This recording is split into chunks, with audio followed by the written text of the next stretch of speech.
সঞ্জু স্যামসংয়ের অসাধারণ 97 not out ইনিংসের বদলতে ভারতীয় টিম আজ ওয়েস্ট ইন্ডিজকে ডু অর ডাই ম্যাচে হারিয়ে সোজাসুজি পৌঁছে গেল এই টি-20 ওয়ার্ল্ড কাপের সেমিফাইনালে।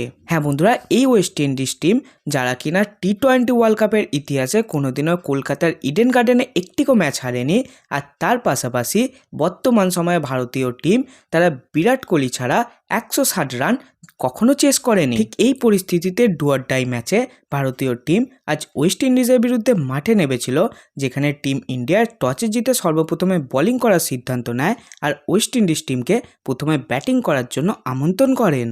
আর ব্যাটিং করতে এসে ওয়েস্ট ইন্ডিজ টিমের শুরুটা এবং শেষটা দুর্দান্ত হয়েছিল, আর তার ফলেই ওয়েস্ট ইন্ডিজ টিম তারা 20 ওভার শেষে 195 রান করে মাত্র 4 উইকেটের বিনিময়ে। কিন্তু এই রানটি চেস করতে নেবে টিম ইন্ডিয়ার শুরুটা তো একদমই ভালো হয়নি, যেখানে টিম ইন্ডিয়ার ওপেনার অভিষেক শর্মা তিনি মাত্র 10 রান করেই তাড়াতাড়ি আউট হয়ে যায়, আর তারপর ঈশান কিষান তিনিও 10 রান করে আউট হয়ে যান।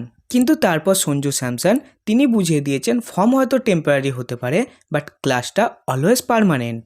যেখানে আজ 196 রান চেস করতে নেবে টিম ইন্ডিয়ার কোনো ব্যাটসম্যানই 30+ রান করতে পারেনি, সেখানে সঞ্জু স্যামসন তিনি একার হাতেই 97 রান করেছে মাত্র 50 বলে। তাই সঞ্জু স্যামসনের বদলতে ভারতীয় টিম তারা ওয়েস্ট ইন্ডিজকে কলকাতার মাটিতে হারিয়ে এই বছর টি-20 ওয়ার্ল্ড কাপের সেমিফাইনালে পৌঁছে গেল।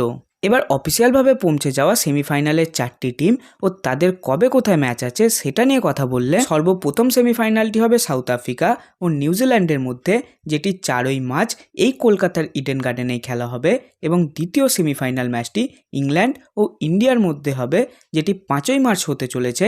আর হ্যাঁ বন্ধুরা, সুপার 8-এর সমস্ত ম্যাচ কমপ্লিট হবার পর গ্রুপ এ থেকে সাউথ আফ্রিকা আর ইন্ডিয়া কোয়ালিফাই করেছে, এবং গ্রুপ বি থেকে ইংল্যান্ড ও নিউজিল্যান্ড টিম কোয়ালিফাই করেছে পরবর্তী রাউন্ড অর্থাৎ সেমিফাইনাল খেলার জন্য। কিন্তু তোমরা এবার কমেন্ট করে জানিয়ে দাও এই 4টি টিমের মধ্যে তোমরা কোন দুটো টিমকে এই বছর টি-20 ওয়ার্ল্ড কাপের ফাইনালিস্ট হিসাবে দেখতে চাও।